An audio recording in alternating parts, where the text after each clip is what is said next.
Get out of here!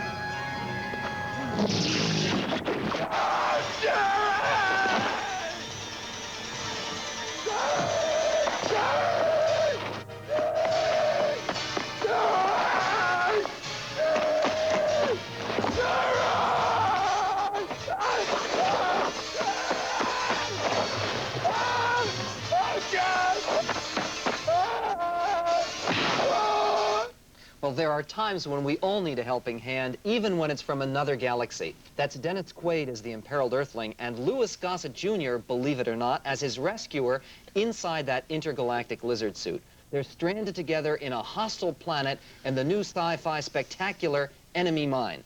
Just one of 4 new films we'll be reviewing on this week's Sneak Previews. I'm Michael Medved. And I'm Jeffrey Lyons, and in addition to Enemy Mine, we'll review Runaway Train, a thriller about 2 convicts hurtling through an Alaskan snowstorm on a train out of control. And Revolution, with Al Pacino, of all people, portraying an embittered fighter in the American Revolution.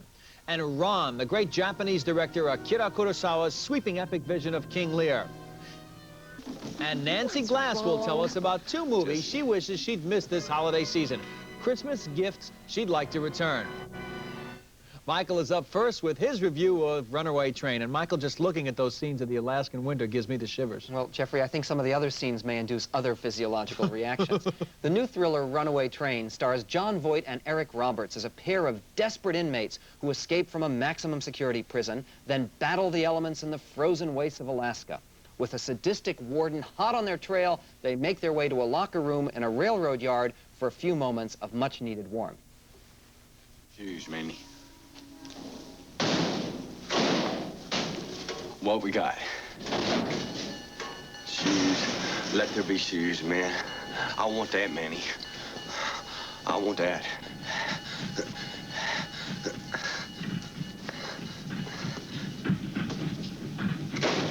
I need some shoes, man. I need some shoes. Manny, check it out, man. Check it out. Take one for the stomach, give it here.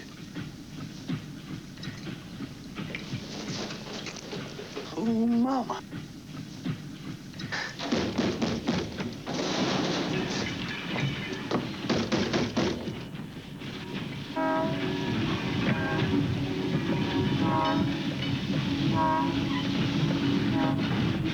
Okay, come on. Let's go. Wait, man, I need shoes. I need shoes. I got shoes. I need socks.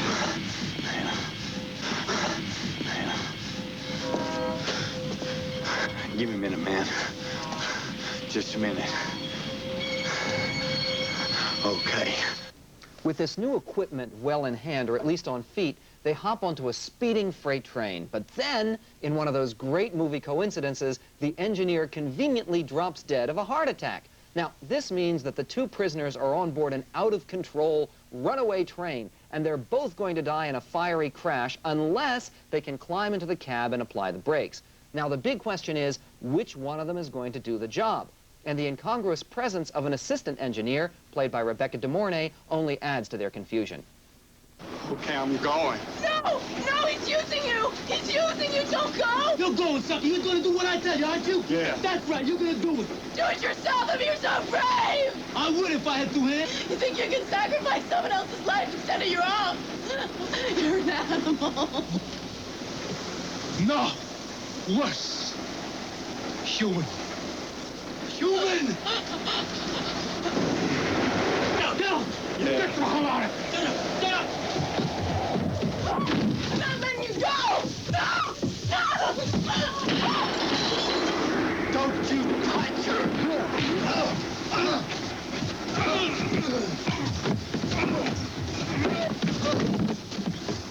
I'll kill you, Manny.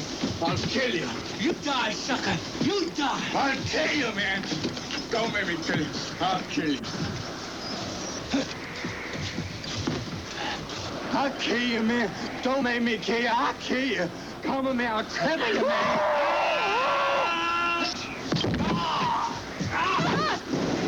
Don't make me kill you, man. I'll beat you. Come on, man. It's try me. Try me.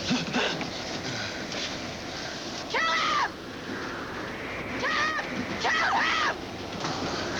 Kill him! Go ahead, kill him already.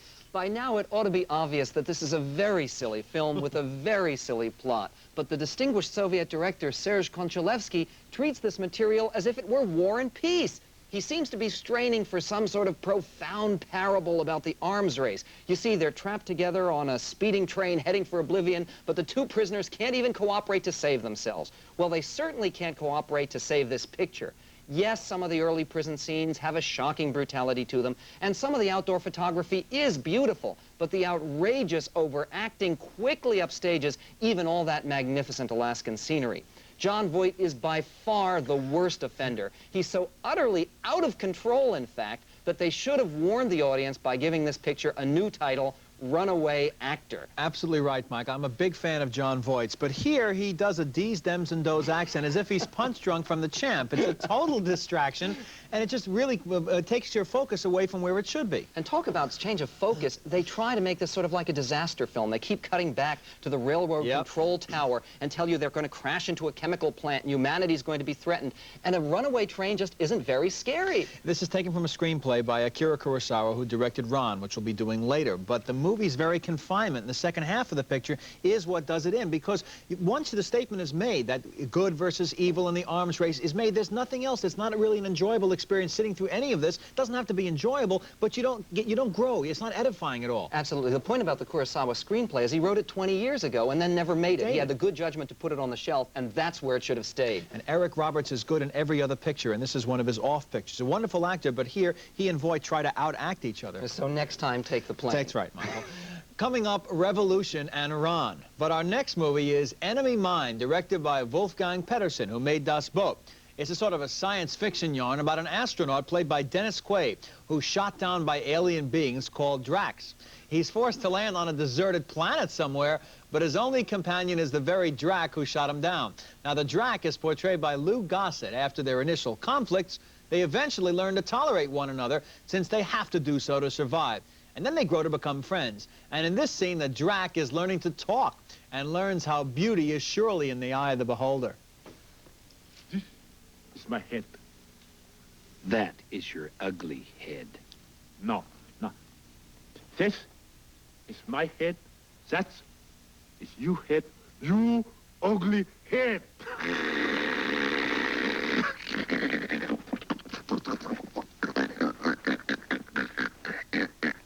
Ha, ha. That is Dawit's ugly head. All right, that's enough. Now you keep that up and you can learn English all by yourself, because I'm not going to be your teacher anymore. Sorry, Dawit. That's better. You know, while you're having such a good time and doing nothing, I am trying to think of ways to improve our situation. Okay. You know the old saying. If at first you don't succeed, try again. Dawit, you learned this from great Drac teacher Chismara. No, from Mickey Mouse. Who? Mickey Mouse. Mickey Mouse. Is this great Ekman teacher? Yeah. Sort of.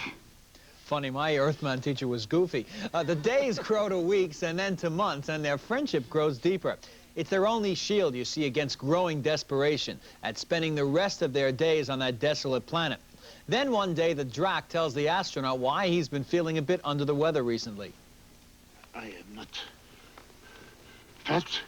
I am not lazy.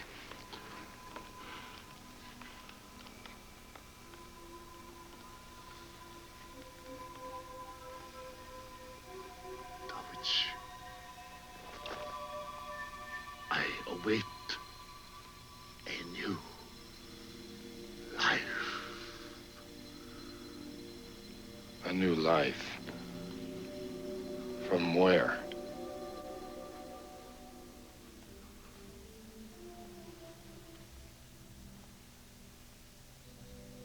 Oh my God. Oh my God, are you telling me you're pregnant? What, you're gonna have a baby? Well, a little Drac?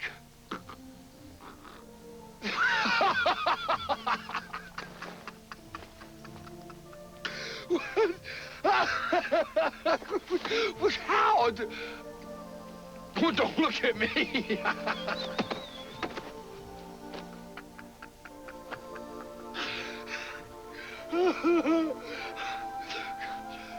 Jerry, you can't do this to me. With you humans, birth is a matter of choice. With us Dracs, it happens. When the time comes, it just happens. Now, Enemy Mine looks to be a remake of Hell in the Pacific, in which Lee Marvin was marooned on an island with a Japanese soldier. All well and good to update it, I suppose, in the imaginative context of the future in outer space. But Enemy Mine quickly gets plotty and preachy. The message that we all must somehow learn to live with one another, especially our potential enemies, is noble, but it's obvious and continually restated. And when that's droned into us, the only twist the story seems to take is the birth of that baby Drac. It all gets a bit out of hand, and some of the supporting players look to have studied at the Drac School of Acting. They're that bad and amateurish. As for Enemy Mine, it'll quickly have you feeling like you're marooned alone forever in that theater. Jeffrey, I didn't mind being in that theater at all. I thoroughly enjoyed this film. For one thing, it gives us the most moving, touching, convincing alien since E.T. Lou Gossett, inside that incredibly elaborate mask that you saw in those clips, is magnificent the way he's able to convey emotion. I'll grant you that. He's a magnificent actor, never better than here. But you know that the astronaut escapes because he narrates to us later with lines like, "Time passes as it does, time stopped." Who writes dialogue like that? But there's still enough surprises and enough new information that they throw at you about this Drac culture that they create, which I found fascinating. The idea that these are creatures who have no sexual differentiation to them at all. There's only one sex, and that one sex produces the babies. The whole thing about the Drac religion, I found fascinating and imaginative, inventive, a satisfying science fiction film. That's one person's vision. It didn't keep my interest. Also, the movie seems to repeat itself. He finds a monster and he kills it, and then the monster comes back 10 minutes later. That means it's running out of things to say. But the special effects were so good and so convincing, I didn't mind. This was one expensive, elaborate movie that I thought was worth the money. Two-character play has to be very interesting. This wasn't. Our next film, another very expensive film, is Revolution, and it's from another distinguished director. This time, it's Hugh Hudson, the director of Chariots of Fire, presenting a sweeping story of the American War for Independence. Now, Al Pacino plays a humble, peace-loving fur trader who tries to save his 14-year-old son after the boy has impulsively signed up for the Revolutionary Army.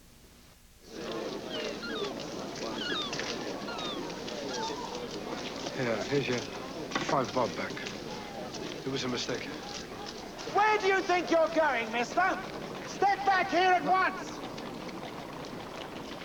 What do you think you're doing? I was in the commissary. I come out, I found out he joined. That's right. But it's a mistake. He ain't joined. Is this a mistake, See, Corporal Spencer? I recognize the boy. Show him the roll book. Top the list. I know his name. I'm his pa. I told you he ain't joined. Yes, No. he has. No, he ain't had my permission. Makes no difference. He received the 5 shillings and he signed his name. Right Yeah, here. well, you just cross his name off with that quill there, see? Then it never happened. Come on. Detain that man! Hold him there!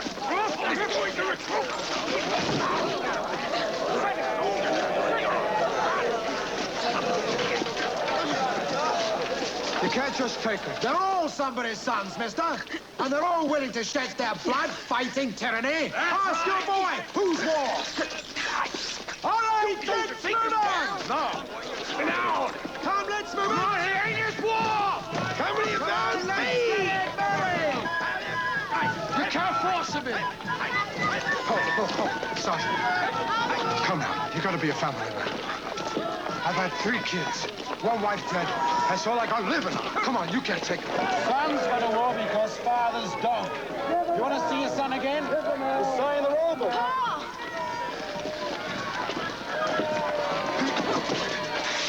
Hold it!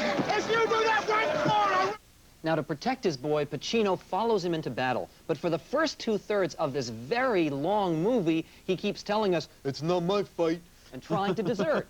In the end, love for a fiery colonial girl played by Nastasia Kinski inspires him to commit himself to the patriot cause. But he maintains his skeptical attitude toward authority, and once the war is over, he tries to collect the rewards that he's been promised. All right, 10, 20, 30, 40. That's it. Coming next. That it? Wait. Where's the rest? What rest, mister? $70. They've been devalued. That's all them old Continentals is worth now. You take it or leave it. Well, move along, you're holding up the queue. Don't be pushing me. I'm not pushing, I'm very busy now. You, Come on. what happened to the 150 acres? What you complaining about, I'm mister? not complaining. I'm asking a question. What happened to the 150 acres I was promised? Listen, you got 2 arms and 2 legs and 2 eyes, haven't you? Now move on, I'm very busy. Right. I told you, keep your hands off me. You're holding up the line, mister. I'm asking you a question. You're holding up the line. I'm asking you a question. What happened to the 150 acres of land I was promised? It was sold by Congress to speculators to pay for the war debt. All right? Now move it. I'm the bloody war debt. Are you? Yeah, this shit here. That's a bloody war debt. We all the bloody war debt. So why don't you go to Congress? Don't tell me. You go to Congress, all of you, and you tell them. No, I'll tell you, Come on, because you're next. standing here. I'm not interested in talking to you. Come on, next. Where's this Congress you're talking? Congress is coming here. Where? You go and tell them. Where they come? They're on their way. When? They're coming, damn you. I told you they're coming. Damn you. Go on, get out. All these men here, we all fought for something, and we got it. Yeah. Well, you think I didn't fight? You take it from us, and we're gonna fight again. I'm taking nothing from you. You open your mouth to Congress. It's where your mouth belongs, not to me. My mouth belongs anywhere I put it. Well, his mouth, or at least his accent, certainly doesn't belong in this movie. Now, with a patriotic mood that's been sweeping the country, the time would seem to be perfect for a stirring story of the colony's incredible struggle for independence. But revolution isn't it. There's plenty of spectacle here, but very little passion. Director Hudson seems more concerned with his beautifully crafted sets and costumes than he is with people or with ideas. This movie tries to combine an epic view of great events with a tight, personal focus on one man and his son. But neither the history nor the drama are ever adequately developed. What's more, Al Pacino is all wrong as a rough and ready colonist. He's much too obviously a modern-day New Yorker. In sum, Revolution is a sadly disappointing movie that manages to make some of the most exciting events in the history of mankind seem dry, dull, and depressing. It's like casting Richard Gere in King David. Pacino's a great actor who was totally wasted here.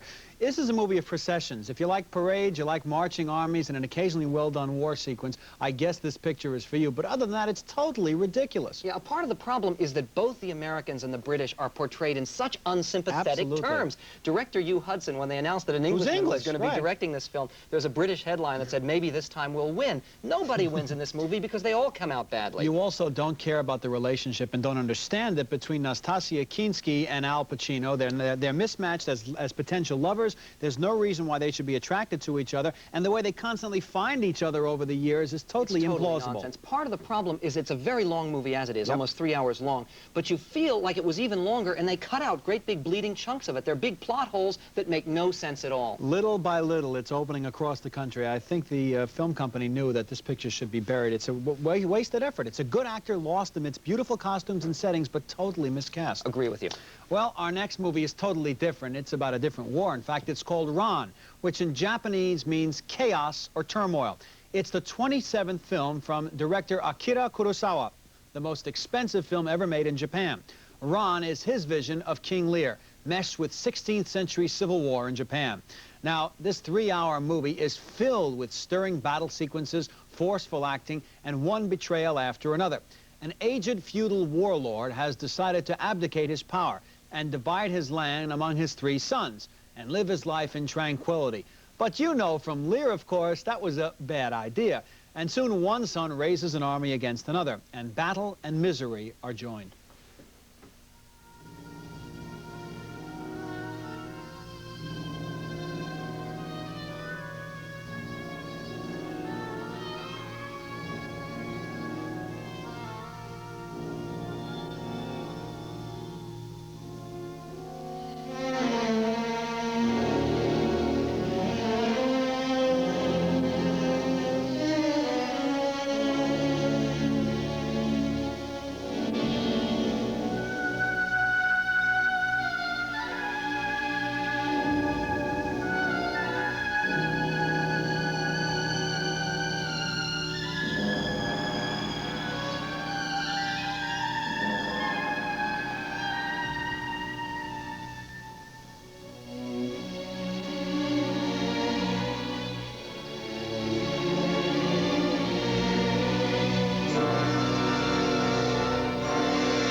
And later, after his lands have been devastated with hundreds killed and with his own mind drifting into madness, the decrepit warlord, once ruler of all he saw, walks alone between the warring armies, almost oblivious to the destruction he has unwittingly unleashed.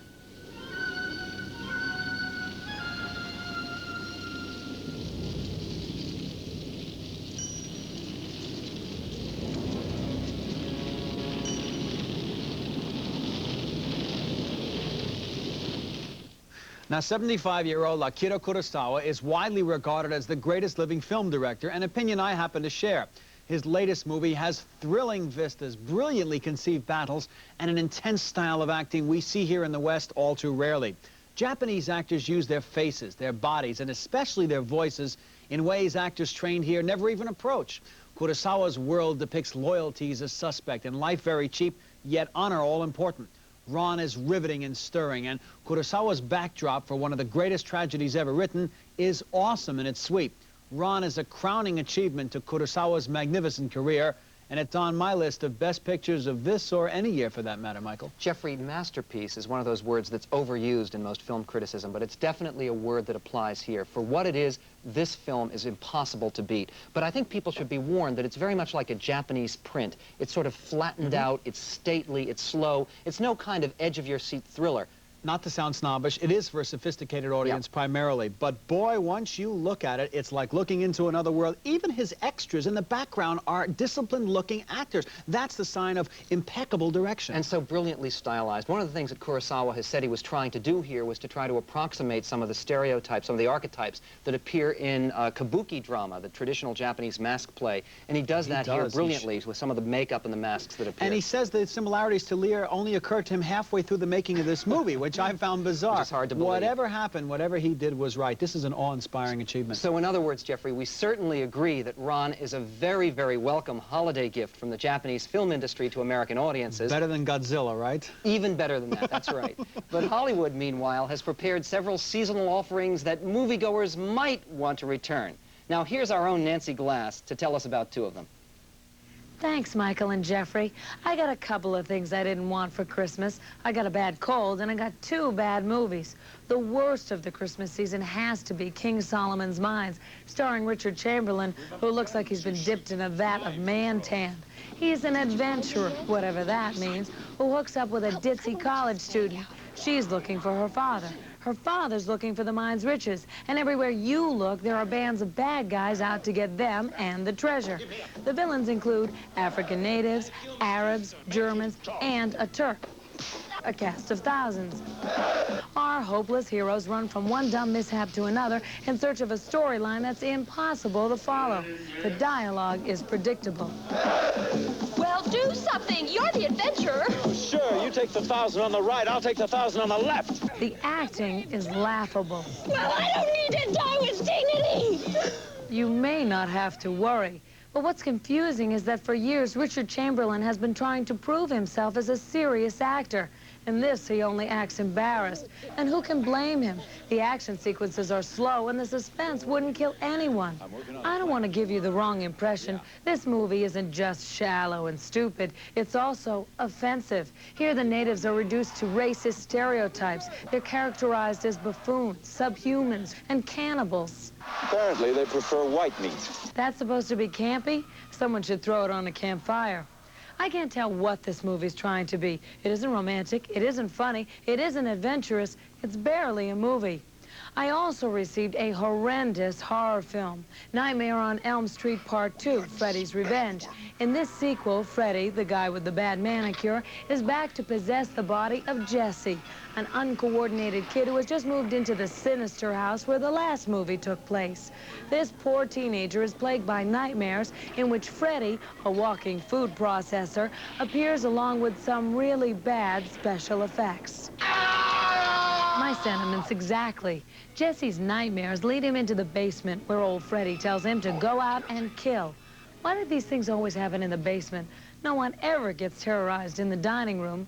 Brutal murders begin, and Jesse knows whose handiwork it is. So, does he go to his parents? Does he go to the police? No, he wanders around the streets at night, visits an S&M bar, an abandoned power plant, all the things anyone in fear for his life would do. finally, Freddie stops by a poolside bash to sever a few relationships. Talk about killing a party. There's a lot of running and crying, but it isn't the sweat and tears the audience is looking for. It's the blood, and there's plenty of it. Well, Michael and Jeffrey, I tried them. They just didn't fit. Maybe I'll do better next year. I sure hope so. Summarizing our opinions on the movies we reviewed this week, neither Michael nor I could endure 2.5 hours of revolution. It has wonderful, authentic sets and locations, but Al Pacino fighting in the Revolution? Not a chance. And we disagreed on Enemy Mine. I thought it was preachy and repetitious with an obvious message, but Michael found it imaginative, beautifully crafted, and continually surprising. On Runaway Train, we agreed that we have nothing more here than an overdone, pretentious disaster movie. This train leads straight to tedium. But we did find Ran, director Akira Kurosawa's sweeping version of King Lear, to be a stunning epic. That's the movie to see this week. That's certainly true, especially considering some of the competition. So join us next week when we take a look at the best and the worst movies of 1985. We'll show scenes from The Color Purple, Back to the Future, Twice in a Lifetime, Out of Africa, and other films that appear on my best list or on Jeffrey's. So until then, don't forget on sneak previews to save us the aisle seats.